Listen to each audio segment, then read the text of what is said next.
편집자 조린입니다. 알고 보면 더 놀라운 사건 사고 속 이야기들을 모아왔습니다. 지금 시작할게요.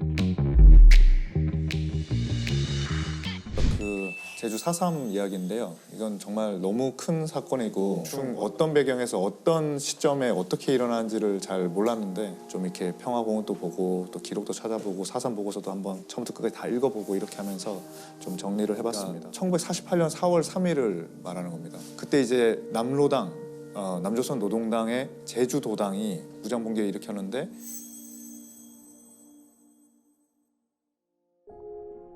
경찰과 군이 진압하는 과정에서 접수된 것만 이제 14,000명 이렇게 되고, 그래서 이 조사 결과서에는 이제 25,000에서 3만으로 추정된다고 하고, 주장하는 사람 따라서 뭐 5만, 6만 또 있어요. 그렇죠. 6만, 네, 7만 뭐 이런 있고 얘기도 막 있고. 그렇게.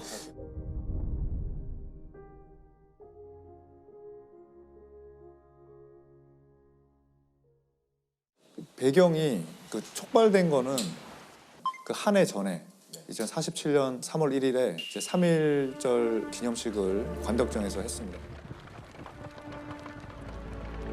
관덕정에 하는데 경찰이 말을 타고 가다가 6살짜리 아이를 친 거죠.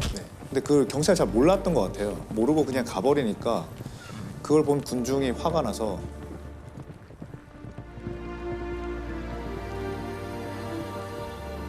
쫓아가면서 욕설도 하고 뭐 돌도 던지고 뭐 했던 거죠.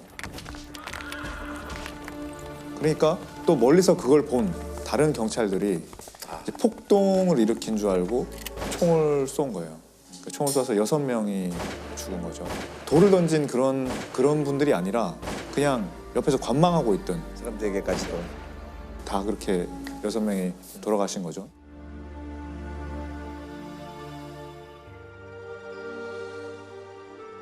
전목이 아는 여인도 죽고 15살짜리도 죽고. 그리고 그때 진압했던 경찰 분들 중에 상당수가 또 친일 뭐랄까 일제 강점기 때 있었던 형사들, 그러니까 치안을 계속 그분 유지를 그 사람들이 하려고. 계속 한 거죠. 네.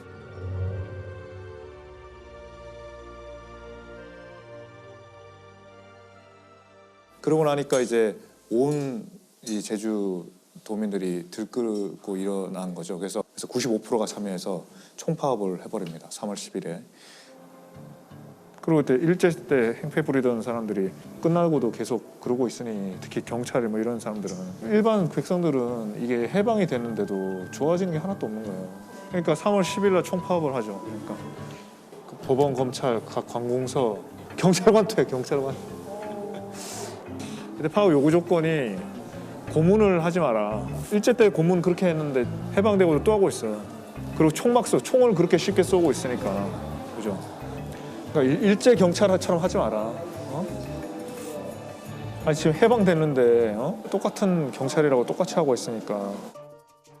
외부에서 경찰들이 많이 들어옵니다. 서북 청년도 들어오고, 그냥 고문이 또 굉장히 심해지고. 그러니까 이제 다 드러나서 잡히고 고문당하고 핍박받는 건 이제 시간 문제잖아요. 그러니까 이제 무장봉기를 하자. 그러니까 그게 이게 또 큰 시발이 됩니다.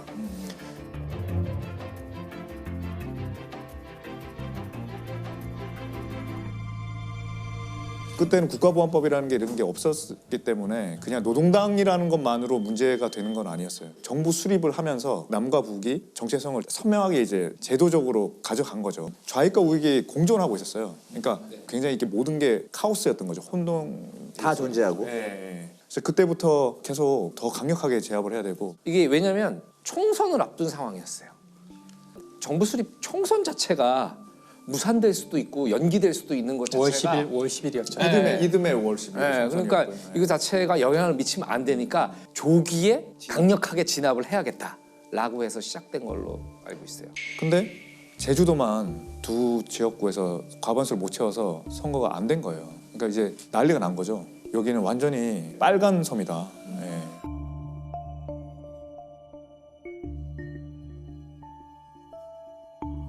남로당 세력을 이제 찾아내려고 이제 48년 11월부터 초강경 진압을 합니다. 초토화 작전이라고. 그때 거의 80%가 다 죽었어요. 그러니까 제주도가 있으면 이 해안가 5km만 딱 이렇게 선을 그어서 다 내려오라고 하는 거예요.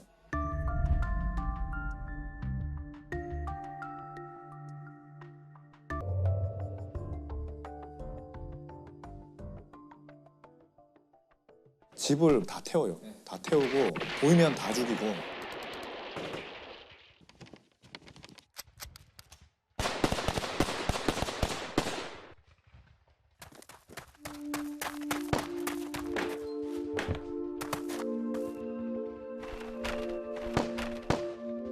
관광 총살이라는 말도 있었어요. 마을의 주민들을 모아놓고 이렇게 총살을 시키면서 그걸 보게 하고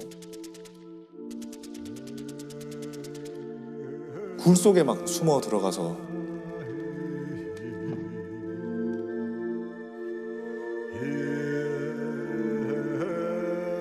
낮에는 이제 토벌대가 착 이렇게 하고 밤에는 또 무장대가 내려와서 또 죽이고 그 다음에 이듬해에는 이렇게 진압을 하고 나니까 선거에 성공합니다.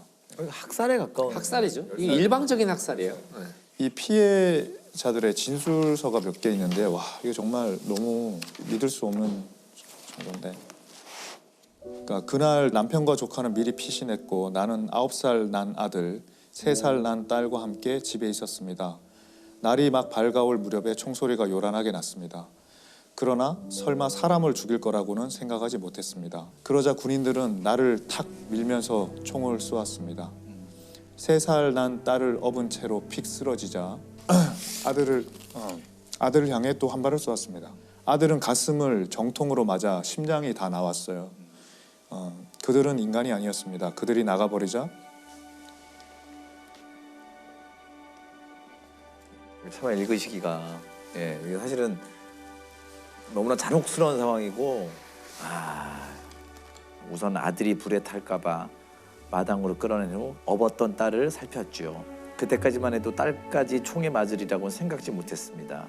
그런데 등에서 아기를 내려보니 담요가 너덜너덜하고 딸의 다리는 손바닥만큼 뻥 뚫려 있었습니다. 내 옆구리를 관통한 총알이 담요를 뚫고 딸의 다리까지 부숴놓은 겁니다. 이런 잔혹한 내용들이 진술서에 있는 거죠. 네. 이번엔 어떤 여자를 지목해 끌어냈습니다. 25세쯤 되는 임산부였어요. 차마 눈 뜨고 볼 수 없는 장면이었습니다. 모두들 고개를 돌리자 경찰은 잘 구경하라 하며 소리쳤습니다. 이 진술서가 참혹하네요. 이러니까 그 이후에 정부들은 이 내용을 부정할 수밖에 없는 거예요. 언급 자체가 금기시됐습니다. 우리 70년대 초등학교를 다녔던 장학중학생이나 저나 못 듣던 얘기잖아요. 그렇죠. 4.3이라는 것은. 네. 거의 반세기 이상 몰랐어요 아무도. 그렇죠. 예. 수많은 학살하는 일이 있었다는 것 자체를 지금 분들도 많이 모르실 거예요. 그러니까 옛날 제주도에 폭동이 났었다 이렇게만 우리가 알고 있었잖아요. 그때 이제 고통당했던 분들이 계속 연좌제에 걸려서 공무원이 다 못 되고 그런 것들이 남아있는 분들은 계속 그 현실적으로 굉장히 큰 문제였던 것 같더라고요.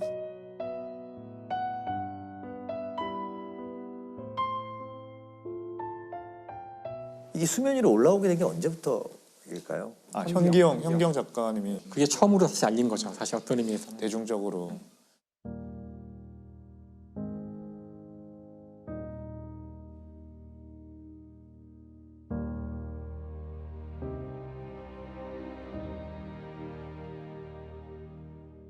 그러니까 그분이 글을 연재할 때 그림을 그리신 강요배라는 화가가 있어요. 공부는 서울 사셨지만 제주도가 고향이고 근데 돌아오신 다음에 지금 계속 제주도에서 그림을 그리시는데요. 그분의 그림을 보면 제주도의 바람이 느껴진다고 진짜 현무암 같은 그런 느낌이 정말 들어요.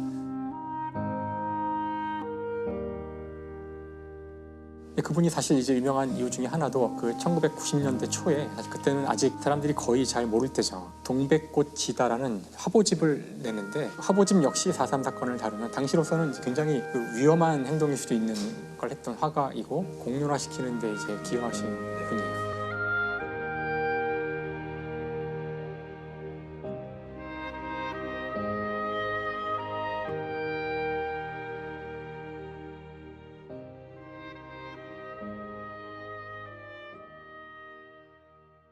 결국에는 이제 90년대에 계속 법안을 만들려고 그랬어요. 특별법을. 2000년에 4.3 특별법이 이제 통과가 됐고요.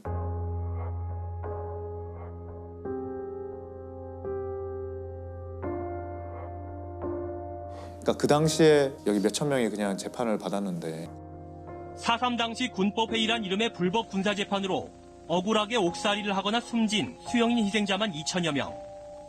이들의 억울함을 밝혀낼 정식 재판이 70년 만에 열리게 됩니다. 재심을 청구한 수영인 18명은 4.3 당시 내란죄 등으로 체포돼 징역 1년에서 20년형을 복역했습니다. 문제는 이들의 재판 기록이 전혀 남아있지 않다는 겁니다. 이 때문에 법원이 재심 개시를 결정하더라도 승소하려면 적지 않은 어려움이 예상됩니다. 그러니까 이제 판결문이 있어야 재심을 할 수 있는데 판결문이 없는 거예요. 그럼 어떤 근거로 집행을 하는 거죠? 오늘 여기 와서 제가 지금 확인한 게 고등군법회의 명령 이런 문서가 있더라고요. 거기에 보면은 죄목이 이제 그 내란죄 몇백 명을 써놓고 항변이 똑같아요. 무죄. 그러니까 난 죄 없다고 말했다는 거예요. 항변이. 항변. 네, 그 항변이 그렇게 간단한 판결이 어디 있어요. 그러니까 그 다음에 거기에 대한 판결 이유 유죄 다예요.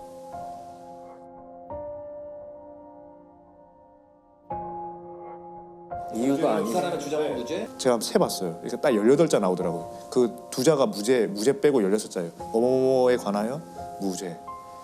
그에 대해서 유죄. 와, 이렇게 판결문을 써서 2달 안에 집행하라고. 판결문을 써서 2달 안에 집행하라고.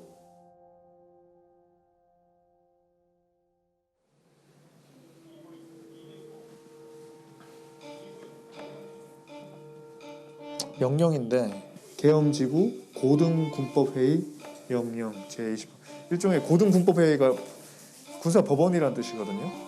형법 제77조 위반. 내란죄네. 범죄사실 내란죄. 이거 판결문이네. 일종의 판결 사형 이름 쫙 나와 있고 무기징역 이름 쫙 나와 있고. 근데 이유가 없어. 그냥 사형 먹고 왜 무기징역을 받는지 이유가 없어요. 그러니까 사형은 2월 28일. 그러니까 이듬해 2월 28일까지. 지금은 12월이거든요. 28일. 그러니까 2달 안에 사형 집행하라는 거예요. 와, 이게 있었구나. 와, 이거는 처음 봤어요. 와, 이거는 정말 이 이유가 너무 황당해. 그러니까 정당한 재판도 못 받고 정해놓고 가는 거네요. 그 서류를 그래서, 작성한 거네요. 판결문이 없어도 그 수용자 명부나 4.3위원회에서 피해자로 확정이 되면 재심 사유가 그냥 인정되는 법률을 만들어서 지금 통과가 됐어요. 다행히 잘 받아들여서 통과가 됐고 법률로 관할을 이제 제주지방법원에서 할 수 있도록 그렇게 하고 최근에 재심 판결에서 첫 무죄 선고를 받은. 네, 그러니까 계속 그런 판결이 간헐적 나오고 있었고 얼마 전에 300명에 대한 게 나왔죠. 형사소송법 제325조 후단에 따라 다음과 같이 선고합니다. 피고들은 각 무죄. 박수와 함께 곳곳에서 터져나온 눈물. 제주 4.3 당시 억울하게 옥살이를 했던 335명에게 모두 무죄가 선고됐습니다. 그 가운데 현재 생존한 사람은 단 2명뿐. 나머지 333명은 생사조차 알 수 없습니다.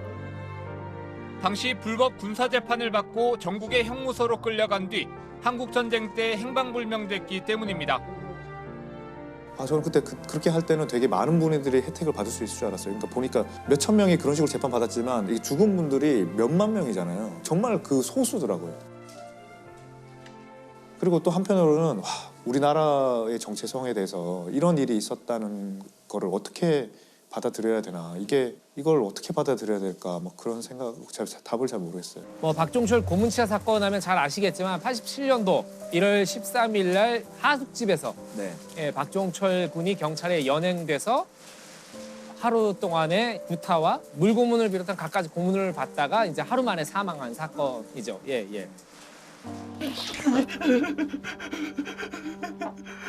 종철아, 종훈이 어디 있어?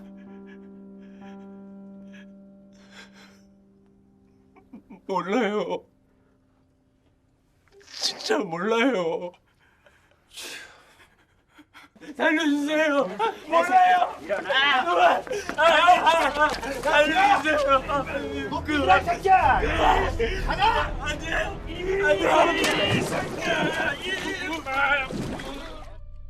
상당히 이제 복잡하고 많은 일들이 있었던 사건이거든요. 그래서 그분들께 들었던 이야기와 제가 좀 조사를 해서 말씀을 드리는데 1월 14일 날 87년 1월 14일 날 오연상이라는 의사분이 예, 중대 용산병원에서 이제 근무를 하고 계셨어요. 이분이 호출이 와서 갔더니 환자가 발생한 것 같으니까 빨리 이제 가서 응급 치료를 하라고. 그 얘기를 듣고 갔던 곳이 바로 그 유명한 남영동 대공분실. 예. 유명한 남영동 대공무실. 그렇죠. 수많은 이제 고문과 불법 수사가 자행됐던 곳인데 몰입감을 극대화시켜서 이제 고문이나 가혹 수사를 이제 진행했던 곳입니다.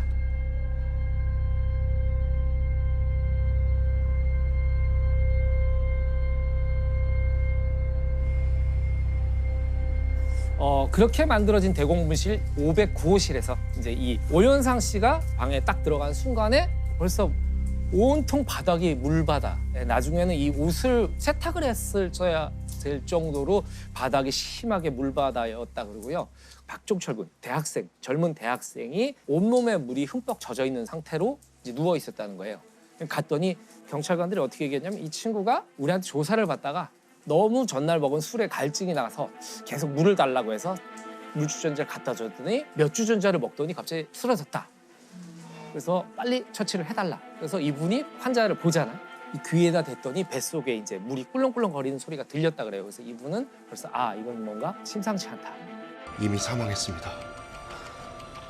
살리세요. 빨리 그래도 응급처치하라. 이 사람 죽으면 안 된다. 그래서 이제 경찰관들이 보고 있는 상황에서 이분이 이제 응급처치를 했는데 사실은 이분은 이 시신한테 하고 있다는 생각을 지울 수가 없었던 거죠.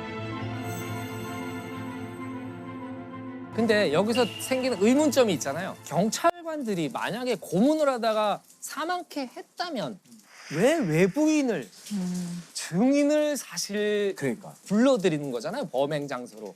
그러니까 왜 그렇게 했을까라는 의문점이 났는데 이 오연상 씨의 증언에 의하면 분명히 이 수사관들이 가장 가까운 응급치료를 할 수 있는 중대병원까지 의사를 부르러 가기 전까지만 해도 박종철 여사가 살아있었던 것이다. 본인들이 보기에도 사망한 상태였다고 생각하면 절대로 외부 의사를 부르지 않죠. 안 했을 것이다. 예, 오히려 그 전에는 살려내기 위해서 불렀을 것이다. 그 전에는 어떤 상태로 이런 사람들을 처리했냐면 그 시신을 바다에 깽도 폐광 맨 끝에 아무도 발견할 수 없는 곳에 시신을 유기했었는데 이걸 살리라고 이제 의사를 불러온 거죠. 그래서 세상에 나올 수 있었다. 그렇죠. 만약에 그 전에 경찰관들이 사망했다고 봤다면 우리가 모르는 사건이 될 수도 있는 거죠. 그리고 이제 얘기를 들어보니까 이제 그 경찰관들은 왜 그렇게 행동했느냐. 죽었는데 왜 갑자기 막 이거 살려야 된다 막 이렇게 했냐면은 일단 기본적으로는 위에서 계속 지침이 내렸대요. 제발 조금만 자중하자. 눈치 봐가면서 뭐 이런 식이 된 거예요. 그래서 이제 그 오연상 씨께서 진짜 사망했습니다. 그랬더니 이제 그 경찰관들이 막 수근수근 하더니 그러면 중대병원 응급실로 옮겨야 됩니다. 왜냐면 응급실에서 사망한 걸로 하고 싶은 거예요. 그러니까 죽은 현장이 여기가 아니어야 돼. 그렇지. 죽은 현장이 여기가 아니어야 되는 거예요.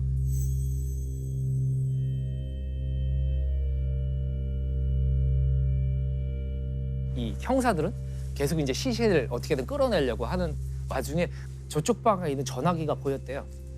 그래서 오연상 씨가 병원에 이제 전화를 해서 지금 시신이 갈 텐데 절대로 응급실로 들이지 말고 영안실로 데려가라. 이렇게 그 분께 이제 부탁을 해요.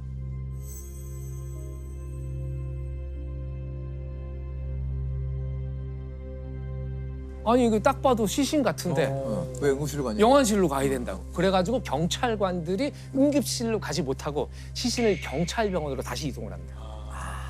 사실은 여기서 역사의 변곡점이 첫 번째로 이루어진 거죠. 그러면은 이미 죽은 상태에서 간다라는 게 알려지죠. 그렇죠. 굉장히 용기를 발휘한 거네요. 그렇죠. 목숨 걸고 한 사실 거네요. 그거 무서운 사람들이잖아요. 무서운 사람들이죠. 그리고 봤잖아요. 이 무시무시한 공간에서 그런 일들이 벌어졌다는 걸 알고. 그리고 이제 이 사건이 경찰은 물론이고 검찰에도 알려져. 아주 은밀하게 알려져요. 중앙일보의 신성호 기자라고 계셨어요. 갔는데 검찰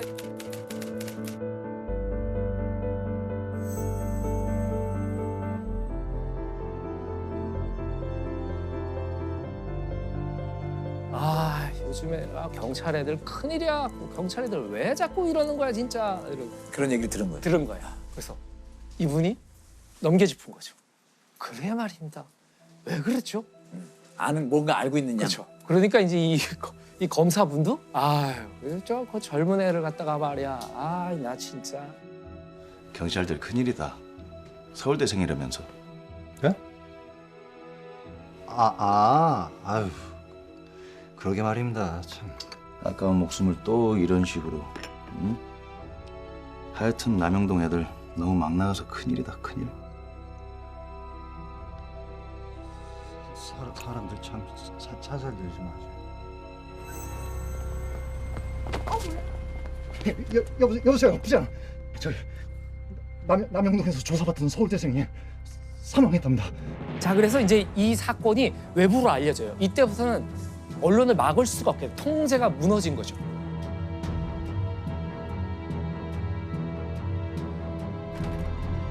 여보세요, 저 기사 봤습니다. 네? 아니 이거 팩트잖아요. 팩트고 나가리고 도도지지 먹겠다고 지금 아주. 너 영화방에 들어가서 꼼짝하지 말고 있어. 운발에 대해서 피부 넌 맞아주마. 뭐야 이 새끼야. 나와. 따라와. 너이 새끼야.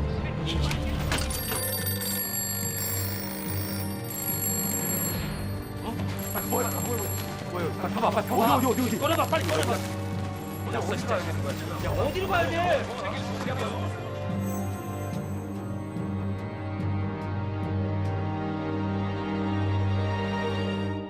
흥분한 수사관이 책상을 탁 하고 치니까 억 하고 쓰러지더랍니다.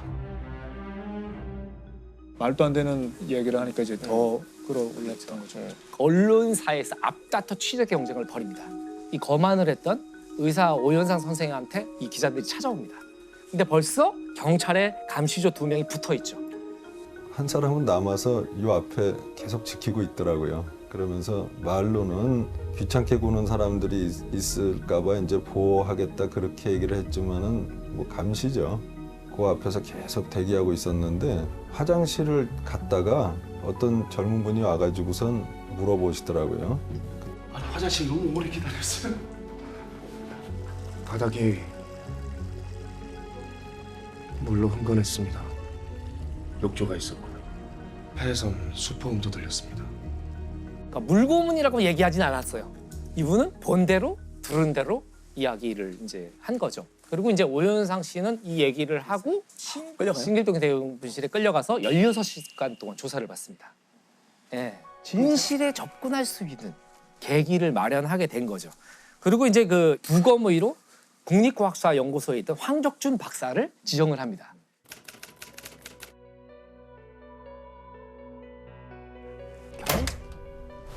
사망 원인이 뭐 확실합니까? 그리고 부검으로 어떤 결론을 내리냐면 쇼크사가 아닌 경부 압박에 의한 질식사다.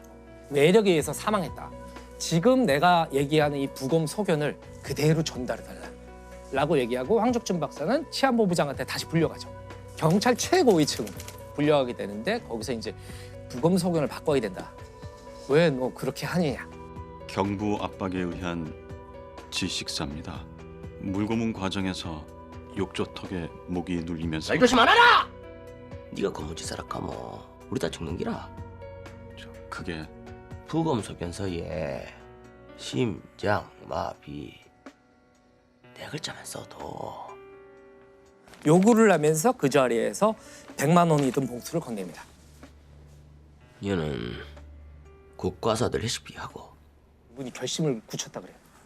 제대로 써야겠다. 절대로 이 부검 소견서는 수정하면 안 되겠다. 죄송합니다, 본부장님. 그 개봐야 니만 죽는다 카이! 라고 그리고 아내분한테 나는 본대로 느낀 대로 이야기할 것이다.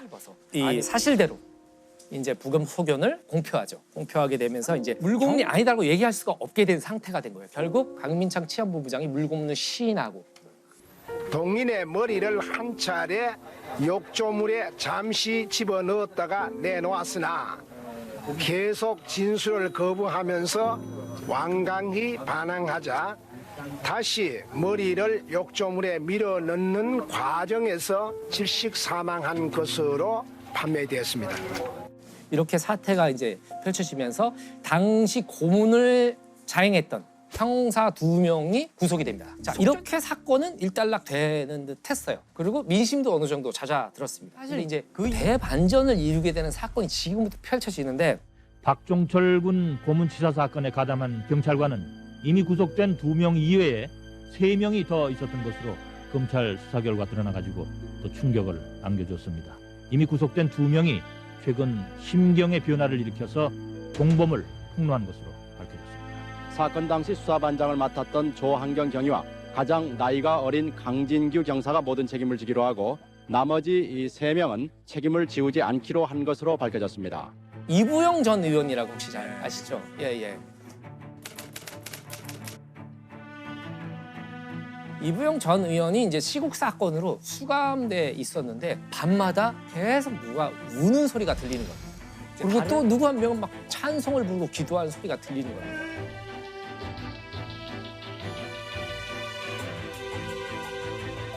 밤마다 그러니까 이분이 도대체 저 무슨 억울한 게 있길래 근데 이 2 사람이 억울하다.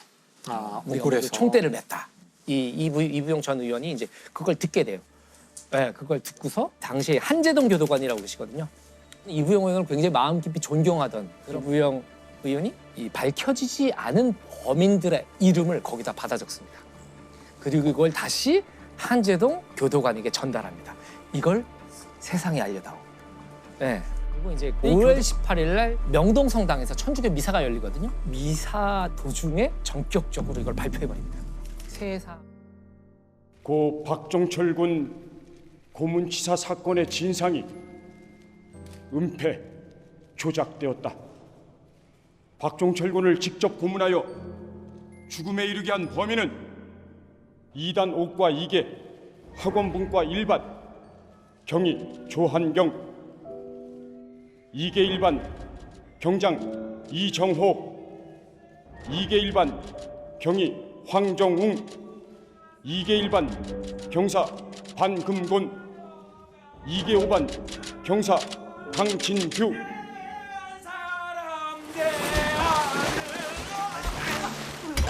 결국엔 이 사건은 6월 항쟁으로 결국 이르게 되는데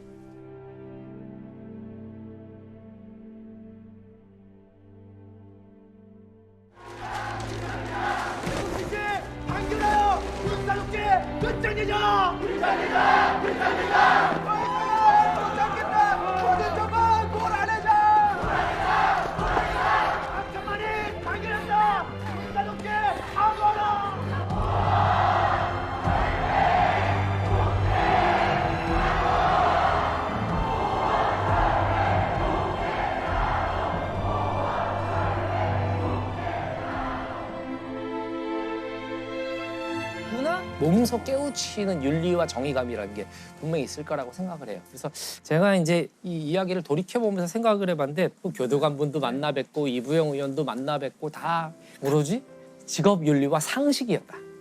그러니까 원칙이라는 게 있는 거죠. 원칙, 네. 그렇죠. 의사는 본대로 기록하고 부검의는 부검한 대로 각자가 상식에 의거해서 판단하고 상식에 의거해서 행동했기 때문에 지금 상식이 통용될 수 있는 사회가 된 것이 아닌가. 그런 생각들을 합니다. 우리가 좀 치욕을 겪었던 그 시기를 많이 보고 왔죠, 저희가. 그렇죠. 당시의 범죄자였죠. 어떤 의미로는. 실정법을 위반하신 거니까 당시에 일본이 만든 법을. 병탄, 여기서 탄자가 집어삼키다 뭐 그런 뜻이라고 하더라고요. 그러니까 이전 좀 느낌이 좀 완전히 다르네요. 결국 이 문제는 일본의 그 병탄이 합법적인가 아닌가의 문제로 가지 않을까. 근데 이제 그것에 대한 현재의 상황은 한일 기본협정이라는 건데 1910년에 한일 병탄과 그 이전에 대한제국과 일본 사이에 맺어진 모든 조약은 사실상 무효다. 이제 문제가 이제 법조문에 대한 해석이 하나로 나오지 않을 수 있잖아요. 영문본을 가지고 해석한다는 그런 규정이 있대요. Already, null and void. 이제 한국에서는 시작부터 잘못된 거였다. 일본에서는 그때는 합법이었으나 지금 상황에서 무효라고 봐야 된다라고 해석한다는 거예요. 그러니까 또 히로부미가 정말 중요한 사람이었던 건 맞아요. 일대 통감으로 왔으니 그런 저 사람을 안중근 이사가 죽였을 때 일본에서는 또 다른 시각으로 볼 수도 있죠. 범죄자가 안 되기 위해서는 아까 저 조약이 무효가 돼야 돼요.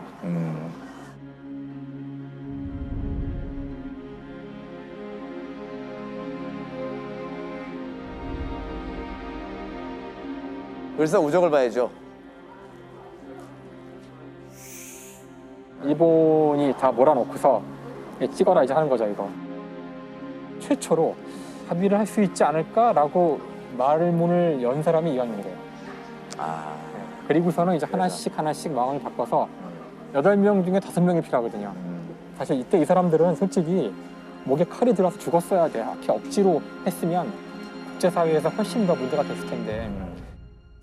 침략에 대한 부당함을 알리는 데 있어서 저항만큼 확실한 증거는 없잖아요. 그렇죠. 이 피해자 입장에서. 일사늑약이 있은 다음에 수많은 사실 사람들이 자결을 하고 의병이 일어나고 그분들 전체를 우리가 범죄인으로 만들 건지 아니면 나라를 지킨 사람으로 만들 건지 합법적으로 그런 논의를 하는 중요한 단초가 되는 건데 전제군주제라고 대한국 국제라는 1899년에 완전 더 센 거 우리 만세 불변인 전제군주국이라고 이렇게 딱 선포를 해요. 그러니까 왕만 꺾으면 되는 거잖아요. 그렇게 해서 대신들이 동의하고 황제만 도장 찍으면 나라도 다 팔아먹을 수 있는 시스템이었던 거죠. 그러니까 이후에 계속 깨인 사람들은 이 다 국회가 없어서 그렇다. 맞아요. 왕실 때문에 맞아요. 이런 이야기를 많이 했죠. 대한제국의 황제가 우리나라에 대한 모든 권한을 일본의 황제에게 넘겨준다는 식으로 돼 있어요. 이미 일본은 1904년부터 군대가 서울에 진주에 있었어요. 그러니까 이미 왕이 모든 걸 포기하게 되는 수순을.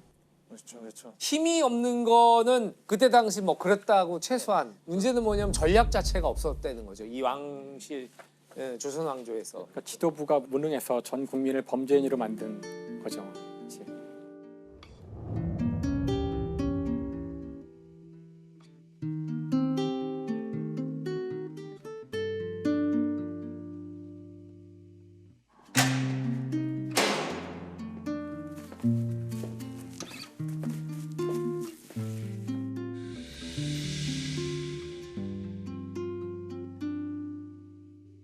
김인년 3월 1일 무슨 일이 벌어졌나요? 유관순 열사 기념관을 다녀오셨습니다.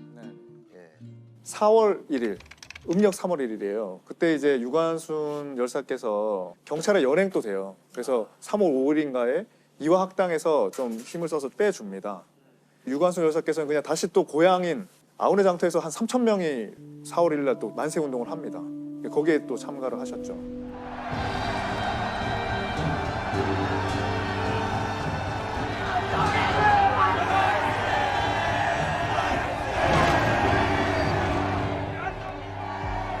위험합니다. 안 돼!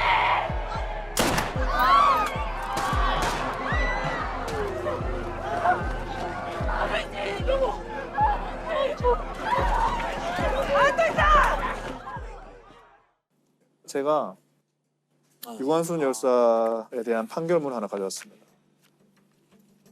2심 판결문이에요. 한번 처음부터 좀 읽어드릴게요. 위 11명에 대한 소요 및 보안법 위반 피고 사건에 대해서 공주지방법원이 언도한 유죄 판결에 대해 피고 11명으로부터 공소 신청, 이건 이제 항소를 한 거예요. 이 유관순 열사에 대한 죄목은 두 가지인데 하나는 보안법 위반이고 나머지 하나는 소요죄예요. 판결문의 결론이 주문입니다. 피고 유관순 등은 각 징역 3년에 처하고 원래 1심에서 5년형을 받았는데 네. 3년형으로 감형을 한 겁니다. 그래서 압수 물건 가운데 명, 제1호, 구 한국기, 한 깃발은 이를 몰수하고 1호라는 건 이제 압수물 중에 제일 중요한 건데 유관순 열사가 직접 만든 거라서 몰수합니다. 몰수는 범죄에 제공한 물건을 몰수하는 거거든요.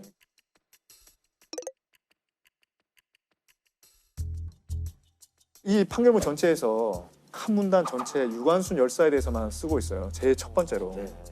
피고 유관순은 3월 1일에 조선독립선언을 발표하고 단체를 만들어서 조선독립 만세를 외치고 동년 4월 1일에 충청남도 천안군 갈전면 병천시장, 저희 오늘 순대 먹었던 그 병천 순대의 병천이 여기군요. 게시를 이용해서 조선독립시위운동을 할 것을 계획하고 그곳에서 수천 명의 군중단체에 참가하여 조선독립 만세라 외치고 독립시위운동을 함으로써 치안을 방해하였다. 치안을 방해하였다. 핵심은 정치적 목적으로 불온하게 선동하고 교사해서 치안을 방해하면 징역 2년 이하에 처한다. 이렇게 돼 있어요. 조선 시위 운동을 할 것을 계획하고라고 했잖아요. 그러니까 4월 1일 전날에 여기 매봉산에 올라가서 이제 봉화도 올렸다고 그래요. 이 거사를 이제 앞두고 예, 다른 사람을 또 결집하기 위해서. 두 번째 범죄는 소요죄입니다. 소요죄는 어떻게 해서 성립하냐면 단체가 폭행 협박을 하면 성립됩니다. 이 유관순 열사가 여기서 폭행을 했다는 거거든요. 헌병이 시위를 제지하는데 시위대가 응하지 않으니까 군중을 향해 발포하고 발검을 했어요. 그래서 즉사가 19명이에요. 중상자가 30명이 발생했어요. 헌병이 군중에게 발포하려고 총을 겨누고 있을 때 자신은 유관순 열사는 양쪽을 제지하기 위해 그들이 소지하고 있는 총을 잡은 일이 있다는 내용. 그 총을 막 쏘는데 사람 막 죽어나가는데 유관순 열사 그 어린 분이 나가서 총을 잡은 거예요. 예.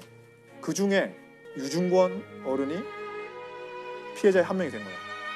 아버지가 총에 맞아서 돌아가신 거예요. 그 자리에서. 그러니까 다른 군중이 피해자를 둘러매고 유관순의 아버지를 둘러매고 헌병 주재소로 몰려간 거예요. 폭행 또는 협박을 하여 기세를 조성하며 군중은 소요를 하였다. 이렇게 돼 있어요. 피고 유관순의 한시 만세를 부른 후 헌병 주재소로 가서 보았더니 아버지의 사체가 있었기에 화가 난 나머지 자신의 나라를 되찾으려고 하는 정당한 일을 하고 있는데 어째서 군기를 사용하여 민족을 죽이느냐. 우리 같으면 그냥 아버지가 돌아가시고 이러면 울부짖고 그냥 막 그렇게 할 것 같은데 이 유관순 열사가 하는 말씀이 굉장히 논리적이에요. 그럼 이때 총을 쏜 헌병들은 조선인인 건가요? 쏜 헌병이 헌병 모조원 맹성호라고 이름을 보니까 조선인 같아요. 이 중에는 조선이 있었던 것 같아요. 헌병이 총을 겨누기에 죽지 않으려고 갑자기 그 가슴에 매달렸다. 죽지 않으려고 가슴에 매달렸는데 그 가슴에 매달렸다고 폭행죄로 이제 재판을 하는 거예요.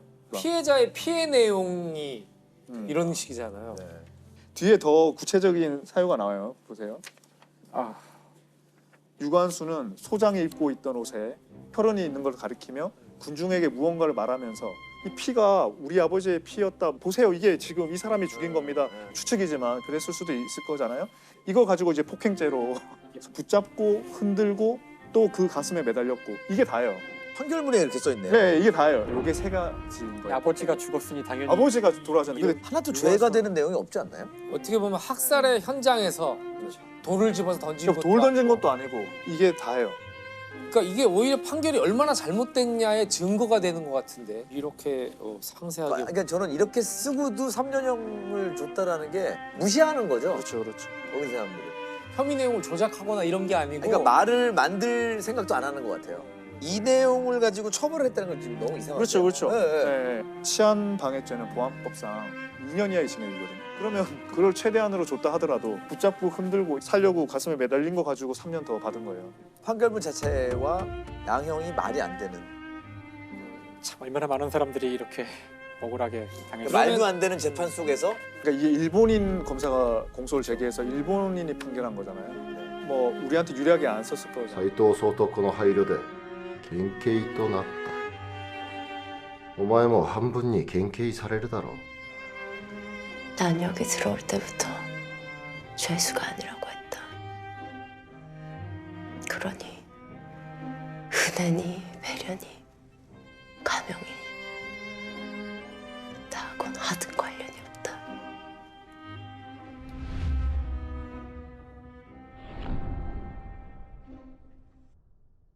유관순 열사가 실제적으로 한 행동을 이렇게 구체적으로 본 것도 처음인 것 같아요. 그렇죠. 이게 오히려 기록이 돼.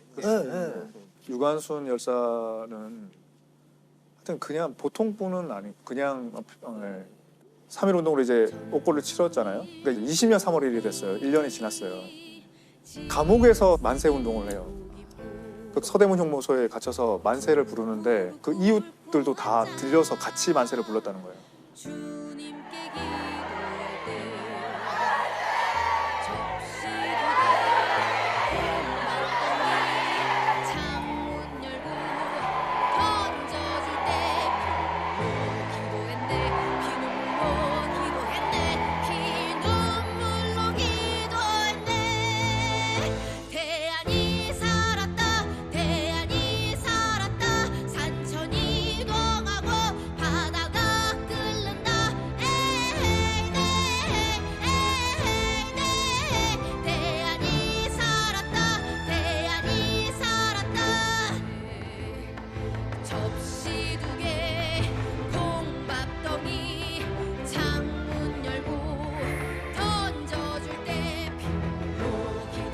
우리는 사실 아까도 얘기했지만 우리가 그 시대로 시계를 되돌려 가도 힘센 나라가 너무 많았어요. 나라들도 다 지켜야 되는 법이 있다. 그래서 국제법에 희망을 걸었죠.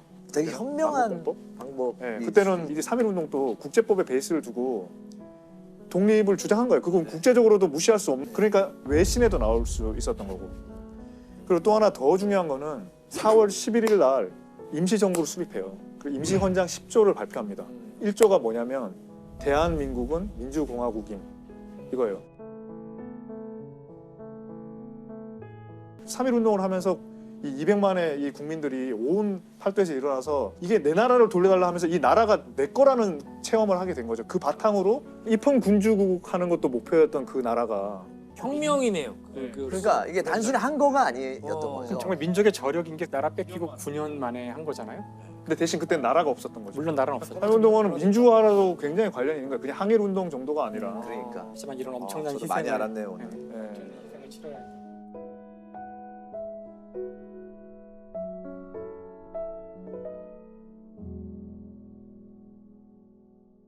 저는 아니 얼마 안 기다렸어요. 산사 현대시 백년관이라는 데 갔어요. 산사 현대시 백년관. 산사라는 게 이제 기증하신 그분의 호고 100년 동안 있었던 현대시들의 자료를 10,000몇 점을 백석대학교에 기증을 하셔가지고 뭐 이육사 시인, 뭐 심은시, 이상화 시인 이런 것들이 다 있었는데 그분들이 다 일제강점기 때 이제 시를 쓰셨잖아요. 근데 검열 때문에 낼 수가 없잖아요. 해방 직후에 해방 직후에 나온 시들이 막 이런 세상에 태어나서 시를 쓰기를 바라고 시인이 되기를 원했던 게 부끄럽고 부끄러워서 서명을 못하겠습니다. 그 당시는 범죄자의 범주에 들어갔던 범죄자죠. 예. 법을 실정법을 어긴 거니까. 뭐 원본 필본이라든가. 그렇죠. 초판 간행물 이런 것들 이게 사실 그 굉장히 귀한 자료예요. 그렇죠. 보면 그 이육사 선생의 당시 발행본 너무 조심스러워. 왜냐면 종이 부서질까봐. 장갑 같은 거 끼고. 네? 장갑 끼고. 책을 이렇게 못 보겠어. 이게 그래서 이렇게 보는데 아유 손이 떨려. 광야 까마득한 날에 하늘이 처음 열리고 어대 닭 우는 소리 들렸으랴. 모든 산맥들이 바다를 연모해 휘날릴 때도 차마 이곳을 범하던 못하였으리라. 다시 천고의 뒤에 백마 타고 오는 초임이 있어 이 광야에서 목 놓아 부르게 하리라. 시인들이 그때 일제강점기 총보다도 더 무서운 저항을 한 거예요. 네, 그렇죠. 무력이나 힘들은 언젠간 시간이 다니면 사라지잖아요. 근데 이런 문학 작품들이 남는 것 같아요. 이런 저항의 기록들 남겨주신 것들이 자랑스럽고 자부심을 가지게 만드는 것 같습니다. 근데 시는 지금의 기분을 녹여낼 수 있잖아요. 빠른 시간에. 분노라든가 지금의 감정 응어리진 것이 몇 줄로. 네, 맞아. 그러니까 약간 저항하기 좋은 도구였던 것 같아요. 그 시인을 탄광의 카나리아라 그러거든요. 탄광의 카나리아. 왜냐하면 이제 지금은 탄광이 그렇게 위험하지 않지만 탄광에서 온갖 모르는 그 기체들이 막 나와요. 모르고 있다가 죽는 경우들이 많기 때문에 그래서 그 새가 좀 이상해지면 도망치는 거죠. 그래서 사실 시인들은 아마 그 어느 사람들보다도 시대의 아픔을 누구보다 먼저 깨닫고 거기에 정말 피토하면서 그 공감하는 것 같더라고요. 그래서 시인은 정말 이 사회의 진짜 카나리아구나. 가장 예민한 사람들이구나. 고등학교 때 친구들하고 같이 문예 시동인지를 만들었어요. 그래가지고 한 명씩 편집장을 돌아가면서 그냥 우리끼리 그때는 이제 타이핑 이런 것도 없으니까 이만한 종에다 손으로 쓰는 거예요. 그래서 그때부터 주말에 대학가 서점에 간 거예요. 학교 도서관에서 봤더니 내가 배운 시는 다 똑같은 시들이잖아요. 가가지고 시집을 봤는데 처음 본 시들이야. 난생, 나의 칼, 나의 피, 뭐 죽창이 되어 어쩌고 저쩌고. 꾹꾹 다시 옆에 거 봤더니 또 그래. 또 그리고 또 시집 표지는 좀 판화예요. 뭔가 분노하고 있고 절규하고 있는 80년대죠. 그렇죠. 그래서 이게 왜 그런가? 나중에 대학가 서적을 왔다 갔다 하게 되다 보니까 사회과학 서적하고 인문 서적들을 보게 되는 거예요. 근데 보게 되면서 내가 알고 있는 세상과 TV에서 얘기하는 세상이 달라. 그래서 그때 느낀 거예요. 언론이 침묵을 하니까 시인이 펜으로 소리를 치는구나. 그렇죠. 그게 시였던 거예요. 맞아요. 마치 우리 일제시대 때 시인들이 침묵 속에서 어둠 속에서 글로 저항했던 것처럼 군사 정권에 그렇게 저항하고 있었는데 그게 완전히 나를 사로잡은 거지. 이렇게 시라는 거는 시인이 자기 입속에다가 손을 넣어서 내장 끝에 있는 가장 남한테 보여주기 싫은 걸 꺼내서 이 탁자 위에 올려놓는 거라는 생각을 하거든요. 좋았어요 지금. 요거 자르면 안 돼? 우리 다 레퍼런스가 있잖아요. 예를 들면 뭐 논문을 쓰면 당연히 각주가 있고 영화도 다 크게 변하지 클리셰가 않거든요. 있잖아요. 힌트를 받은. 클리셰가 있고 다 하고 레퍼런스가 없는 것들이 세 가지가 있는데 하나는 사랑이고 또 하나는 혁명이고 또 하나가 시라는 거예요. 시는 레퍼런스가 없잖아요. 좀 경이로움이 있어요. 시를 이렇게 시인이라는 거. 화법에서 나오는 거죠. 한 2초 안에 얘기한 거에 다 들어있잖아요. 막 감정이 막 움직이잖아요. 이런 책들, 인쇄된 책들 보면은 맨 뒷장이나 맨 앞장에 인쇄일 그리고 또 발행일 이렇게 날짜가 써져 있어요. 근데 그게 그 일제강점기 때 책을 인쇄한 다음에 검열을 받는 게 한 일주일 정도. 그래서 그걸 통과되면 이 인쇄한 책들을 배포할 수 있는 거예요. 이게 그 전 세계에서 거의 없다 그래요. 이런 게. 그래서 지금도 그렇게 하고 있는데 왜 그러냐면 그냥 관습화된 거예요. 왜 그러는지도 모르고 검열을 통과 못하고 수정을 해도 안 되는 책들이 있을 거 아니에요. 그러면 이제 금서가 되는데 성경도 금서였다 그러더라고요. 한때. 사제들만 봐야 되는데 일반의 이런 사람들이 성스러운 걸 공유하는 것 자체가 금지됐던 시절이 있었다 그러고 그리고 또 홍길동전도 금서였잖아요. 허균의 홍길동전. 뭔가 역성이 반란. 뭐 제가 또 보면서 좀 놀라웠던 게 백범 김구 선생의 백범일지도 금서였다고. 그게 일제시대 때 금서가 아니고 이제 안두희한테 피살을 당하셨는데 피살 당하시자마자 이승만 정권에 의해서 금서로 지정이 됐었다 그러더라고요. 너무 딱 맞아떨어지는. 네, 그렇죠. 그렇죠. 네.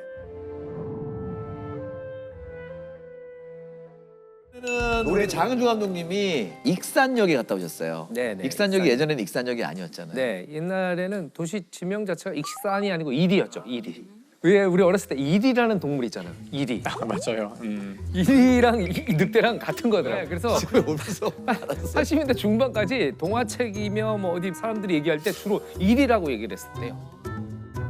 근데 그 이리가 아니죠. 우리 도시 이리는. 예. 원래는 그 이리였을 때 이제 큰 사건이 하나 있었는데 그걸 좀 말씀드릴까 해서. 익산역이구나.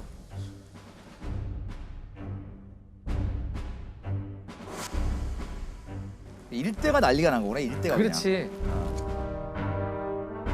보면 전부 다 잘못됐더라고, 그지? 잔혹하다. 처참하다, 처참해.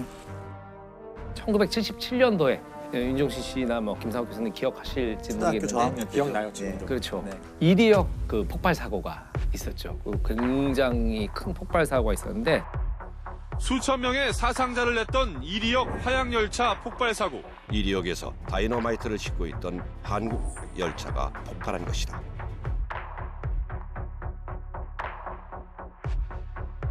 (77년도 11월 9일) 날 화양유를 실은 이제 열차가 출발을 하거든요. 다이너마이트가 22톤, 거기에 5톤. 근데 암모니아는 아까 교수님께 여쭤봤더니 이 화약의 원료로 쓰이는 그런 위험한 물질이라고 그러고요.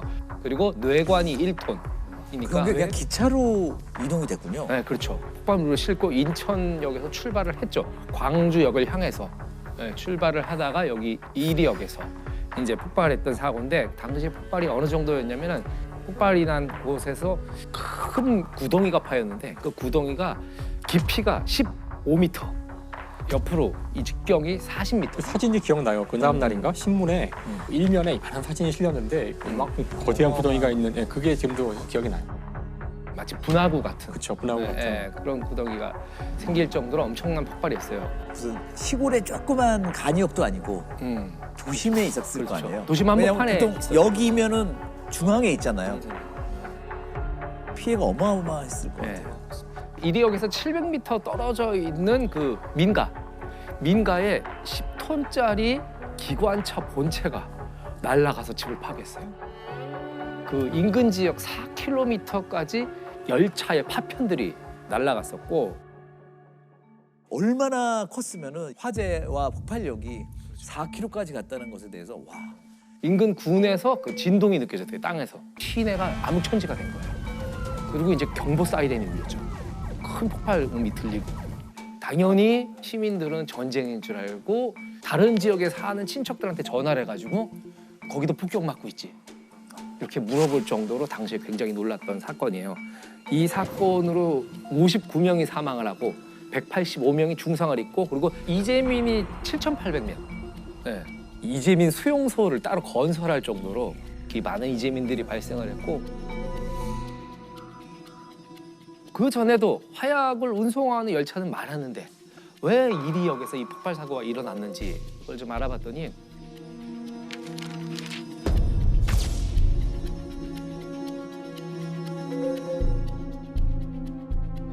30톤의 폭약을 싣고 오잖아요. 근데 일단은 시작부터 잘못된 게 원래 법적으로 뇌관은 따로 운반을 하게 돼 있대요. 비용을 줄이려고 그랬는지 뇌관 1톤까지도 같이 열차에 실어가지고 이제 이동을 한 거고 그리고 이제 그 법적으로도 화약류 취급 면허 소지자가 반드시 탑승을 해야 됐는데 그 화약류에 대한 취급 지식이 없는 호송 직원 한 명만 그 30톤의 화약 물질을 상상도 할 수 없는 상태네요. 그렇죠. 안전에 그렇죠. 대한. 너무 무감각했던 거죠. 안전에 대해서.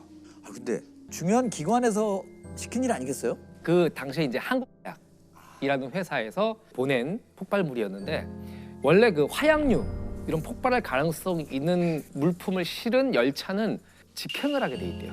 중간에 역에 정차를 하지 않게. 왜냐면 가장 빠르고 신속하게 목적지까지 가야 됐는데 이리역에 정차를 했던 거죠. 관행적으로 역마다 급행료라는 게 있었대요. 급행료? 급행료. 철도 직원들이 차가 들어오면 그냥 통과 안 시키고 잡아놓는 거예요. 급행료, 돈을 줄 때까지. 돈이 만족스러우면 보내고 돈이 만족스럽지 않으면 계속 열차를 출발 못 시키게 하고 그런 게 만연돼 있었던 만연돼 시대였던 있었죠. 거죠. 쉽게 말하면 뇌물 달라는 거예요. 일종의 딜을 한 거네요. 그렇죠, 그렇죠, 그렇죠. 그래서 이제 이 호송 직원 신모 씨 이분이 이제 담당을 하고 있었는데 두 번이나 가서 왜 빨리 안 보내주냐. 내 뒤에 온 열차들도 지금 다 그냥 나보다 먼저 가지 않았느냐. 그러니까 금방 보내줬으면 되는데 하루를 여기다 잡아둔 거예요. 계속 이제 옥신각신 벌인 거죠. 사실은 이제 우리 지금 상식으로는 말이 안 되잖아요. 이건 거의 군이나 이런 데는 그냥 통과해야 되는데 예를 들면 만약에 그걸 누가 약탈을 하거나 이렇게 돼도 큰 문제가 됐을 텐데 아무튼 그렇게 허술하게 믿기지 않게 해도 그때는 그냥 일반 호송 직원이 이 신모 씨가 열차가 출발을 못하니까 밖에 나서 술을 마신 거예요. 정체적 난국이네요. 네, 술을 마시고 다시 돌아왔죠. 자야 되니까 자기는. 그 화약이랑 같이 자야 된다는 거예요. 그렇죠. 화약이랑 같이 자게 된 거예요. 너무 어두웠대요. 그래서 이 사람이 양초를 켜요. 화약 상자 위에다 놓고 깨서 보니까 불이 붙은 거예요. 네. 당장 화약으로 옮겨붙진 않았어요. 그 안에 있는 이제 다른 물건들에 불이 붙었는데 혼자서 이제 이걸 끌려고 시도를 하다 안 되니까 밖으로 나가면서 이제 불이야 소리를 지르고 그대로 도주해 버렸어요. 아무런 조치도 취하지를 않고. 근데 그 열차의 안전 검사를 하고 수리를 하는 검수원들이 7분이 불을 끄려고 봤더니 다이너마이트가 꽉 차 있는 바로 그 기차인 거예요. 그래서 이분들이 손으로 자갈이며 모래를 이제 불 붙은 화약 하나에다 막 던지면서 막 하는데 그게 꺼질 리가 없잖아요. 근데 그분들도 정말 대단하죠. 예, 희생 정신이 예. 계속 이제 그 진화 작업을 하던 중에 결국 화약에 불이 옮겨 붙어가지고 이제 폭발을 이제 하게 된 거죠. 예, 불과 연기 그리고 철로들이 다 파괴됐을 거 아니에요. 그런데 송석준 씨라는 분이 이 철도 직원이셨는데 이분이 폭발과 함께 몸이 날아가서 정신을 잃은 거예요. 그리고 깨고 보니까 이제 사방에 폭발물이 터졌다는 걸 알게 됐죠. 근데 딱 들은 생각이 좀 있다 600명을 실은 열차가 일로 들어오기로 했었는데 철로가 다 파괴됐네. 네. 근데 지금 뭐 통신 장비고 제대로 남아 있을 리가 없잖아요. 그렇죠. 네. 휴대폰도 없는 시절이잖아요. 그렇죠. 그래서 이분이 그쪽으로 철로를 뛰기 시작한 거예요. 그쪽에서 오는 열차를 향해서 뛰어서 만나려고. 그걸 알려야 되겠다고 생각해서 이분이 1km를 뛰었대요. 뛰어갔더니 저쪽에서 그 열차가 오는 거예요. 특급 열차가. 그래서 이분이 거기서 웃옷을 벗고 오지 말라고 신호를 보내가지고 열차 가까스로 정지를 한 거죠. 그래서 더 큰 참사를 막을 수가 있었던. 그래서 나중에 이분은 의인으로 충분히 그 자격이 있는 분이죠. 호송 직원 신모 씨는 달아난 분. 네, 징역 10년을 받았고요. 이 급행료를 요구했던 직원은 징역 1년. 가벼운 처벌을 받았죠. 그 화약의 담당인 곳은 한국화약이라는 큰 기업 있잖아요. 그렇죠. 그 기업은 처벌이 어떻게 됐나요? 신모 씨만 10년형. 한국화약은 네, 아무런 네. 민간한테도 그렇지만 국가 시설물이 엄청나게 파괴가 됐잖아요. 그 90억을 보상을 했다 그래요. 90억 보상. 예. 근데 이제 뭐 배상과 보상이 되게 다르다고 하는데 배상이냐 보상이냐 정말 첨예해요. 배상은 위법할 때 책임을 지고 주는 게 배상이고요. 보상이라는 거는 위법하지 않아요. 적법한데 그냥 주는 돈. 위로라든가. 이건 굉장히 다른. 그러면 이때 당시에 뭐 90억을 보상했다는 거는 기업은 잘못한 게 없는데. 그렇죠.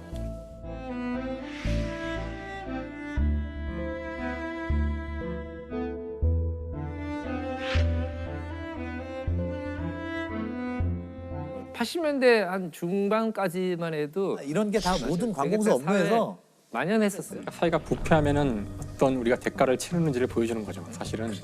어디 다녀오셨죠? 저랑 같이 다니셨는데. 그 개구리 소년 그 추모비가 이번에 30년 만에 이제 세워졌거든요. 추모비가 있는 와룡산에 다녀왔습니다. 와룡산. 네. 91년도에. 네네. 91년 3월 26일 날 실종됐었는데요. 올해 30주년입니다. 그 정말 좀 미스테리예요. 5명이. 그땐 정말 큰 사건이었어요. 지금도 기억이 날 정도로. 네. 개구리를 잡으러 간다며 집을 나간 한 동네 국민학교 어린이 5명이 일주일이 지나도록 집에 돌아오지 않고 있습니다.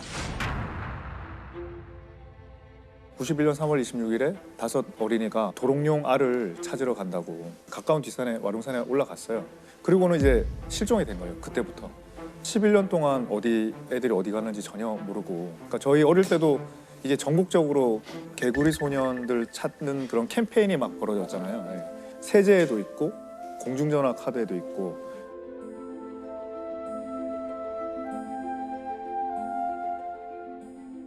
그래서 연인원 35만 명이 이렇게 온 사사치 뒤졌는데도 안 나와서 하도 안 나오니까 UFO에 뭐 데려갔다. 기억나요. 북한에 갔다. 뭐 그런 말도 있었고요.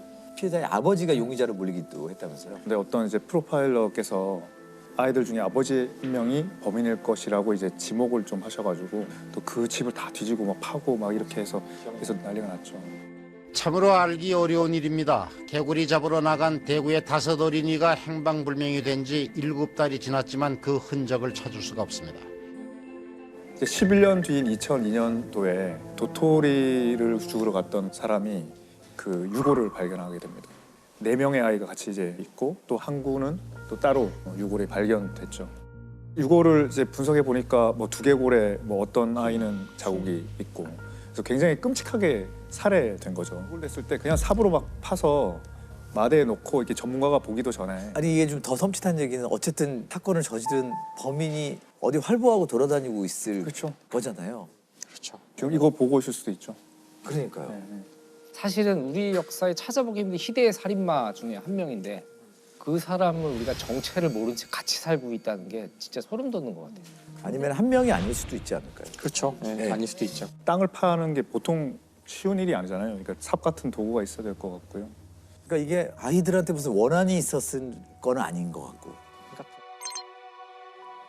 현장 근처인가요? 와룡산에서 발굴되긴 했거든요. 이게 와룡산인데. 그러니까 아이들이 여기서 막 조난당해서 저체온증으로 죽었을 것 같다는 말도 있었는데 살해가 아니고 예. 근데 이제 그러기엔 산이 너무 낮다는 거죠. 그렇죠. 아 여기 있네요. 안전 기원비. 30년 이맘때네요. 네. 3월 달이니까. 가깝나요? 여기서 가까운 거 같아요. 여기 그러면은 바로 이제 집 뒷산에 올라. 그러면 이 가까운 데서 못 찾은 거잖아요. 예.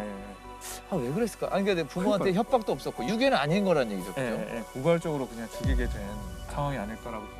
그때만 해도 다 살아 있을 거라고 기대하면서 희망을 찾으려고 가지면서 했죠? 찾으려고 했죠. 그 아이들이 어딘가 어디로 갔으니까. 갔을 것이다. 예. 범죄자를 찾으려고 했던 건 아니거든요. 아이들을 찾으려고 했지 범죄자를 찾으려고 했던 건 아니잖아요. 찾고 보니까 공소시효가 이제 15년이었거든요. 살인죄. 그 실종이 1991년에 실종됐으니까 남은 시간이 이제 3년 6개월밖에 없는 거죠.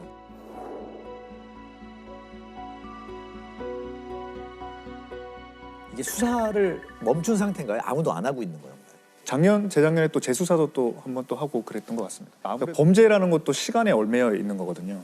공소시효 안에서 범죄가 범죄일 수 있고 그거를 추적해서 잡아서 기소하는 거지 공소시효를 벗어나면 검사가 기소를 못하는 거죠. 검사가 기소를 못하는 거는 이제 수사도 할 필요가 없어지는 겁니다. 영구미제가 되는 거죠, 말하자면. 그러니까 사건도 죽어버리는 거네요. 그렇죠. 예. 살인은 폐지됐. 태완이법이 이제 그 살인죄 공소시효를 폐지한 법이거든요. 2015년에 통과됐는데 태완이법이 살인죄로 인한 또 사형이 규정된 그 죄를 저지른 경우에는 공소시효가 적용되지 않습니다. 그리고 사실은 2013년에 이미 성폭력에 관해서는 13세 미만 어린이를 성폭행하면 공소시효가 없어졌어요.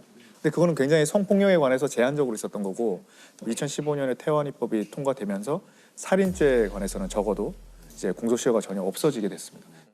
그러니까 대구 어린이 황산 테러 사건이라고 하는 사건인데 그 어떤 사건이었죠?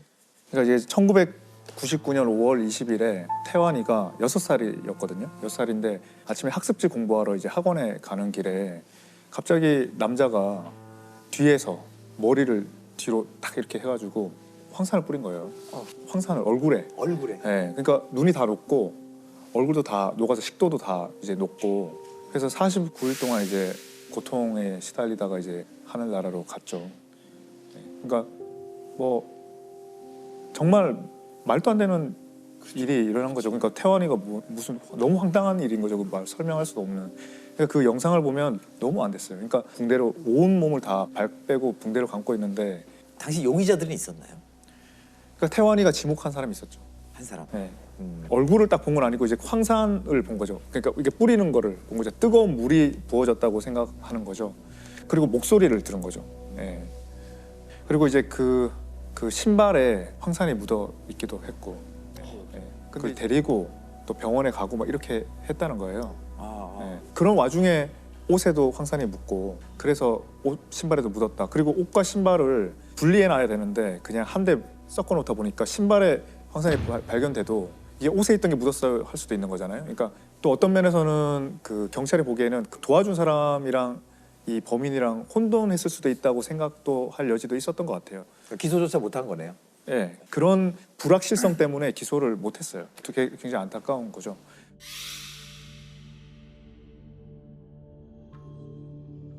그 다음에 또 하나 처음에 이제 좀 문제가 됐던 거는 황산이 검은 봉투에 들어 있었다라는 거였거든요. 근데 황산이 검은 봉투에 넣으면 그냥 타버리지 어떻게 검은 봉투에 황산이 들어갈 수 있겠느냐. 그래서 그 말을 믿을 수 없다고 한 거예요. 그러니까 그 산이란 이 강산이거든요. 황산, 염산, 뭐 지리산 이런 거요. 그러니까 산이 우리한테는 이게 뭐든지 다 이렇게 태우는 것 같은 느낌을 주는 이유가 이게 금속을 녹여요. 금속. 그러니까 금속을 황산에 넣거나 그러면 금속이 확 이렇게 녹아버리는 걸 보기 때문에 모든 걸 다 녹일 것 같은 착각을 하는데 실제로 화학 반응은 간단하지가 않아서 지금과 같은 플라스틱은 못 녹여요. 그러니까 황산은 그 탈수제 역할을 하거든요. 탈수란 거는 단순히 물을 좀 흡수한다가 아니라 분자로부터 산소와 수소를 다 뜯어낸다는 뜻이에요. 그러니까 이걸 이제 사람한테 하면은 탄소만 재만 남는 거죠. 쉽게 얘기하면은. 근데 이 플라스틱은 산소가 없거든요. 그렇죠. 그냥 탄소에다가 수소만 있기 때문에 비닐, 플라스틱 못 녹여요. 결국 태완이 사건은 어떻게 되고 있는 건가요, 지금? 그 태완이 사건은 근데 아쉽게도 공소시효가 만료됐어요. 만료되고서. 그거까지는 근데 기소를 못할 뿐이지 수사는 뭐 원하면 할 수도 있는 거고 범인을 찾을 수도 있는 거잖아요. 그렇죠. 근데 공소시효가 완료됐을 때 강제 수사를 할 수 있냐에 대해서 강제 수사는 논란이 되죠. 혹시나 범인이 밝혀져도 처벌을 할 수 없는 네, 그렇죠. 그게 또 굉장히 안타까운 거죠. 16년 전 대구에서 6살 어린이가 누군가가 뿌린 황산을 뒤집어서 숨진 사건이 있었습니다. 그런데 최근 이 사건의 공소시효가 만료돼 영구 미제 사건으로 남게 됐습니다. 일명 태완이법이라고 불리는 형사소송법 개정안이 반대표 없이 국회를 통과했습니다. 이로써 형법상 살인죄의 공소시효는 완전히 사라지게 됐습니다. 태완이법 시행 뒤 경찰이 재수사로 해결한 장기 미제 사건은 6건이나 됩니다. 약촌오거리 살인사건이 그 첫 성과입니다.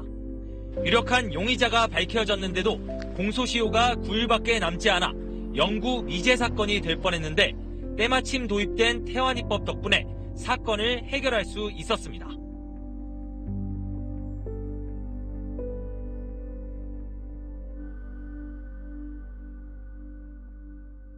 공소시효 관련 살균제죠. 가습기 살균제로 인한 폐질환으로 어린이와 임신부 등 120여 명이 목숨을 잃었습니다. 전국의 병원에서 원인 불명의 특발성 간질성 폐렴으로 472명이 숨진 것으로 집계됐습니다. 가습기 살균제는 균을 죽이기 위해서 만들어진 화학약품이에요.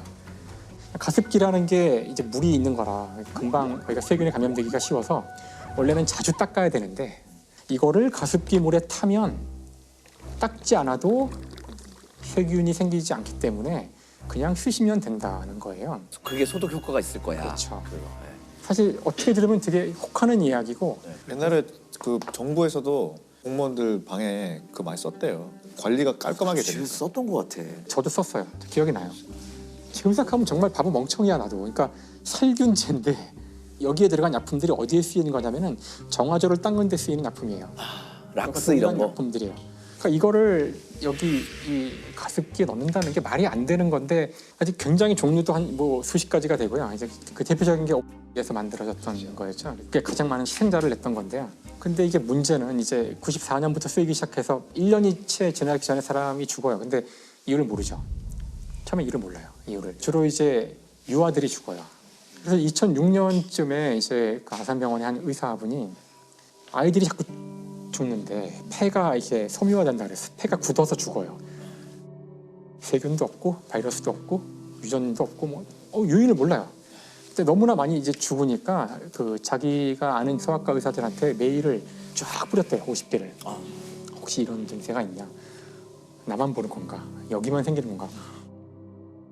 정말 놀라운 일은 수많은 의사들이 똑같은 얘기를 한다는 거예요. 주로 봄에 많이 죽고 여름 되면 다 사라지고 모르겠다. 여름엔 가습기를 안 트니까. 그런 사실까지만 알아내서 이거 논문을 썼대요. 이제 소아에 대한 어떤 병인데 원인을 알 수 없는 원인 불명의 병. 이제 정작 이제 이 원인이 밝혀진 건 2011년인데 2011년에는 임산부들이 똑같은 원인을 알 수 없는 폐가 이제 섬유화되는 이유로 다 이제 막 죽어나가는 그런 일이 벌어진 거예요. 같은 병원에서.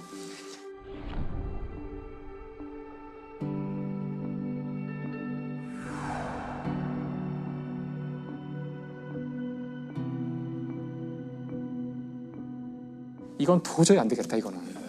질병관리본부에 이제 역학조사를 의뢰해요. 2011년이에요. 시판되기 시작한 게 94년. 무려 17년간 이제 이게 방치된 거죠. 그래서 일단 그 의뢰가 들어가자 몇 개월 만에 딱 답이 나와요. 가습기 살균제. 그래서 정말 수많은 사실 이제 부모들 가습기를 그렇죠. 트는데 겨울 내내 그걸 맞고서 주로 봄에 죽는 거죠. 정부에 보고된 것만 220명 정도가 이제 실제로 인정받은 사람들이고 92명인가가 이제 사망한 케이스였고요. 가습기 살균제는 좀 화가 나는 일이기도 하고 그 판결이 결국은 그게 진짜 어이없게 났죠. 안타까운 게 그러니까 목 같은 경우는 유죄 판결이 나왔죠. 이게 안타까운 게 사람들이 조금 더 편리하자고 하는 건데 그냥 과학기술을 사용할 때 우리가 끊임없이 의심하고 모니터링을 하고 관리하고 통제를 해야 돼요. 문제는 뭐였냐면은 이거를 당시 정부에서 관리부처에서 제대로 이걸 테스트 안 한 거예요.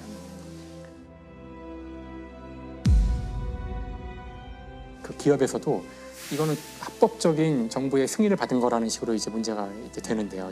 또 시간이 많이 지났고요. 그래서 이제 지금 그 증거들을 갖고 있기가 쉽지 않고 이거와 이 원인과 결과 사이에 아무것도 없어야 이제 입증이 쉬운데 그 시간과 공간이 굉장히 길다 보니까 여러 가지 조건들이 막 간섭하잖아요. 그러니까 형사 책임 묻기는 정말 어렵죠. 가습기 살균제 피해자가 67만 명에 이를 거란 예상입니다. 숨진 사람이 14,000명으로 추산된다는. 하지만 사망자 가운데 정부의 인정을 받은 피해자는 10% 정도에 불과합니다. 근데 이게 한 회사가 아니었거든요. 그 올해 초에 이제 판결이 나와서 좀 많은 사람들이 공분했던 게 또 다른 회사들이거든요. 그 회사 제품 때문에 피해를 받은 사람들이 소송 걸었던 것들인데 이건 또 이제 1심에서 무죄가 나왔는데 이것도 되게 논란이 많았던 거예요. 옵기에 이어서 두 번째로 많은 가습기 살균제 피해자가 발생한 제품이죠. 이 제품을 썼다가 피해를 봤다고 신고한 이들은 모두 835명, 이 중 12명이 숨졌습니다. 피해자 측 증인으로 참여했던 전문가들은 업체 측에 대해 무죄 판결을 내린 재판부를 정면으로 비판했습니다. 이게 그 과학자들한테 결국은 자문을 맡겨서 보고서를 제출했는데 과학자들이 쓰는 문장이 명확하게 뭐 관계가 있다 없다 이렇게 쓰지 않잖아요. 판결문처럼 쓸 수는 없으니까. 아주 전형적인 과학자들의 어떤 문장들을 쓴 것 같은데 이제 문장을 관계가 없음으로 해석을 한 거고요. 근데 그 결과를 놓고 이제 많은 사람들이 공분을 하는 상황에서 정작 그 조사를 했던 과학자들은 자신의 의도는 그게 아니었다. 관계가 있다는 뜻인데 뭐 그런 또 논란이 있었어요. 책임을 물으려면 고도의 개연성이 있어야 되고 형사는 진짜 다른 가능성이 없을 정도로 확실하게. 과학의 특성상 단정적인 표현을 쓰지 못했을 뿐 인과관계를 완전히 부정한 건 아니었다는 겁니다. TMI/TMIT에 흡입 노출된 쥐의 상부호흡기에서 염증과 변성이 발견되었습니다. 해석은 편향되었다고 보았습니다.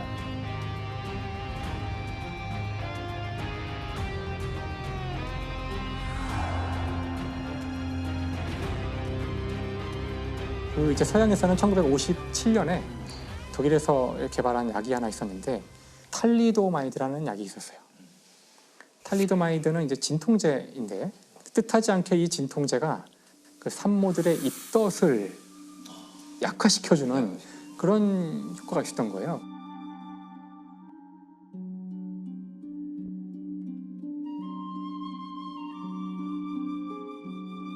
그래서 이제 산모들도 이걸 쓰기 시작하는데 그러니까 진통제에 대한 효과를 조사할 때 문제가 없었으니 뭐 산모가 먹어도 괜찮겠지. 결국은 당시엔 몰랐지만 수많은 산모들이 이 약 때문에 이제 기형아를 낳게 돼요. 처음에는 원인을 모르는 기형이죠, 계속.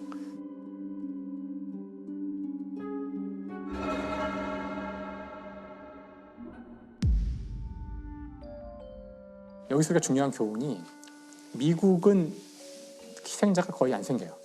왜 그럴까요?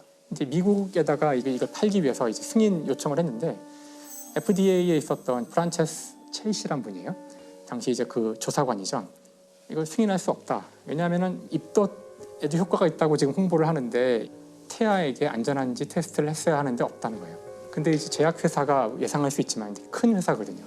빨리 이걸 통과해줘라. 그러니까 이제 이 사람은 사실 말단 공무원인데 6차례를 심사를 요청했으나 6차례를 거부했다고 돼 있어요.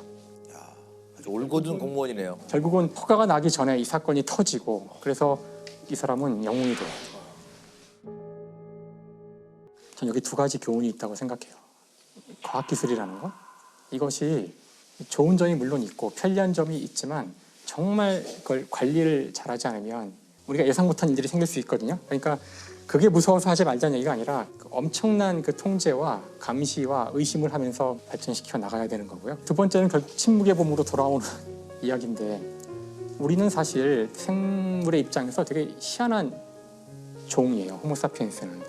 다른 생명체는 여기 밖에 나가보면 서로 잘 어울려 살아가거든요. 풀에 벌레가 있고 저 산에 새가 있고 다 같이 함께 어우러져 살아가는데 호모사피엔스는 되게 지금 이 안에 보세요. 우리밖에 없어요. 그렇네요. 저도 사실 우리 집안에 벌레 한 마리만 들어와도 마음이 편안하지 않거든요. 우린 그런 종이에요. 종을 다 이렇게 배격하면서 나한테 걸리적거리는 나를 불편하게 하는 생명체가 나타나면 다 죽여버려요. 다 없애버릴 수 있다고 강하게 믿고 다 없앴죠. 호랑이고 뭐고 인간한테 위협이 되는 동물은 우리 주위에 없어요. 그렇죠. 작은 곤충이나 이런 해충조차도 선별적으로 죽일 수 있다고 착각을 하는 건데 그 인간이 뭐라고 하려고 하는 짓들이 다 민폐더라고요. 자연한테. 과연 우리가 지구의 주인인가? 참 아니라고 생각하거든요. 우린 지구의 세입자예요. 우린 세입자인데 왜 우리는 다른 생명체와 함께 살아가려고 노력하지 않는가? 그러니까 이건 사실 인류가 자연에 대해서 행하는 범죄라고 저는 생각해요. 그래서 사실 우리의 정말 가장 큰 적은 편리예요, 편리. 이 문제의 해결이 우리가 지금까지 얘기해왔지만 어떤 잘못된 특정 범죄자를 잡아서 감옥에 가두는 것이 문제의 해결이라면은 오히려 우리가 해결할 수 있을지도 몰라요. 근데 지금 이야기하고 있는 이 환경이나 이런 문제의 해결은 찝어서 없애서 해결하는 것이 아니라 우리 모두가 조금 더 불편하게 살아야지 해결되는 건데 뭘 하려고 그러지 말고 내버려 두라지. 제가 좋아하는 박준 시인의 시집 가운데 너무 좋아하는 게 있어서 그 문장을 이야기하면 될 것 같은데요. 사람이 새와 함께 사는 법은 새를 새장에 가두는 것이 아니라 마당에 풀과 나무를 가꾸는 것이다. 이건 인간과 자연의 문제만은 아니고 다른 인간, 다른 국가, 내가 속하지 않은 다른 집단, 그들을 내가 원하는 곳에 틀에 맞춰서 넣으려고 하기보다 어떻게 하든 그들에게 공존할 공간을 마련해 보려고 하는 노력부터 해야 되지 않을까. 그 과학이 서양에서는 이제 범죄였던 시절이 있던 거잖아요. 왜냐하면 기독교 교리를 부정하는 걸로 가게 되니까. 모두 잘 아시는 것처럼 갈릴레오는 사실 재판을 받게 되는데 그때 주된 그 문제가 코페르니쿠스의 학설을 지지했다는 거예요, 사실.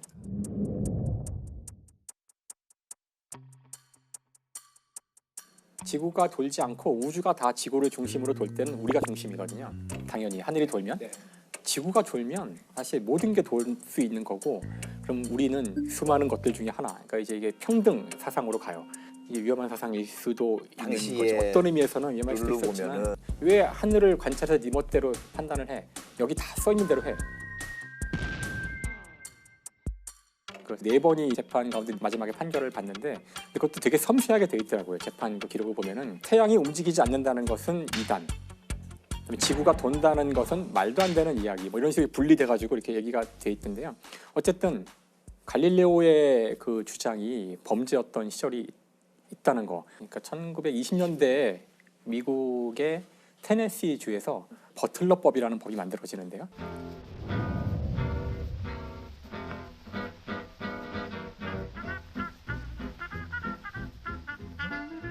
그 법이 얘기하는 바는 진화론을 가르치지 말라는 거예요. 쉽게 얘기하면. 진화론 얘기 나올 것 같았어요. 근데 사실 그런 법안이 나와도 사람들은 대개는 잘 모르거나 별로 사람들이 신경 안 쓰고 살고 있었던 건데. 다 얘기하고 다니고. 네. 근데 이제 생물 교사 스콥스라는 이제 생물 교사가 이런 법이 있다니 이거를 내가 문제를 삼아서 이슈화 시켜야겠다고 일부러 마음 먹고서 자기가 자기를 고발해요. 자기가 자기를 수업 시간에 진화론을 가르쳤다. 그러니까 이걸 연방 대법원까지 가져갈 목적으로 이걸 이슈화 시켜요. 아니나 다를까 이제 전국적인 이게 관심을 끌게 돼요, 사람들한테. 그래서 이걸 이제 미국에서는 그 스콥스 원숭이 재판이라 그러는데 몽키 트라이얼이라 그러는데. John Scopes had taught, contrary to state law, Darwin's theory of evolution. The Tennessee country people believed this was contrary to biblical doctrine. 근데 어쨌든 그 중간 과정에서 이제 수많은 논쟁이 가고 이루어지고 매스컴들이 와서 다 중계를 하면서 정말 그 아주 기라성 같은 변호사들이 와가지고 이제 이 재판을 진행하게 되는데.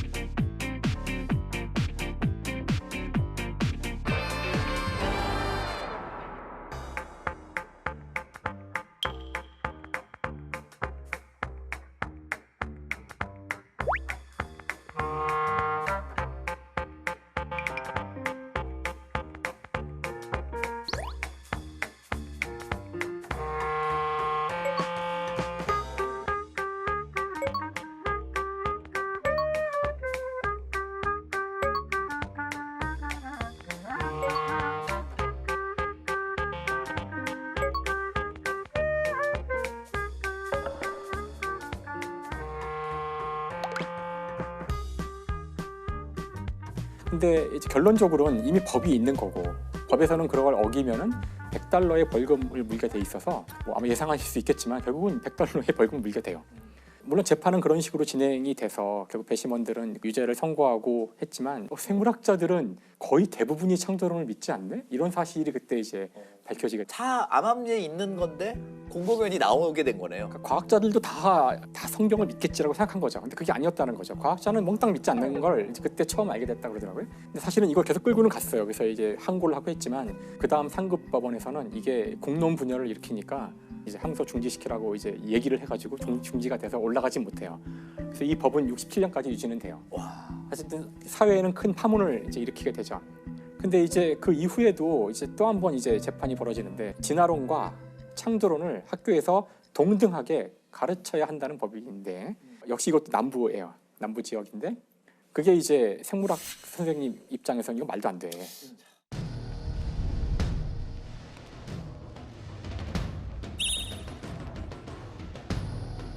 진화론은 과학 이론이지만 창조론은 이거는 특정 종교의 교리를 이론화한 거기 때문에 헌법에 위배라는 거죠. 정교가 분리돼야 되는데 이것도 또 크게 이제 이슈가 되는 건데 이때는 이제 뭐 노벨상 수상자만 74명이 서명을 하는 정도의 그 엄청난 반향이 결국은 이 재판을 끝으로 그 법은 폐기가 돼서 진화론은 과학이론이지만 창조론은 과학이론이 아니니까 학교에서 가르치면 안 된다는 법으로 대법원에서 판결이 나요. 그러니까 과학 시간에 하면 안 되는 거네요. 네. 사실 과학을 이렇게 재판에서 다룬다는 게 참 웃기는 것이 우리가 재판의 문제들은 인간의 문제라고 좀 생각을 해서 많은 인간의 문제는 답을 알기 어려울 때가 많고 우리가 지금부터 자 지구가 돌지 않는 걸로 이제 합의를 합시다. 재판을 해서 결론을 내린들 지구는 돌거든요.